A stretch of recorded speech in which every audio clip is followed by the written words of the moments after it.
করেছে পুলিশ। ভোরে সদর উপজেলা থেকে তার মরদেহ উদ্ধার করা হয়। এ ঘটনায় জড়িত সন্দেহে 4 জনকে আটক করা হয়েছে।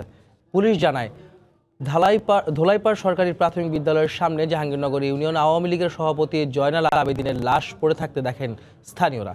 খবর পেয়ে ঘটনাস্থল থেকে নিহতের লাশ উদ্ধার করে সদর হাসপাতালের মর্গে পাঠায় পুলিশ। পূর্ব শত্রুতার জেরে তাকে হত্যা করা হয়েছে বলে প্রাথমিকভাবে ধারণা করছে পুলিশ। জয়নালের মৃত্যুতে এলাকায় শোকের ছায়া নেমে এসেছে। জড়িতদের দৃষ্টান্তমূলক শাস্তির দাবি জানিয়েছেন স্বজন ও এলাকাবাসী।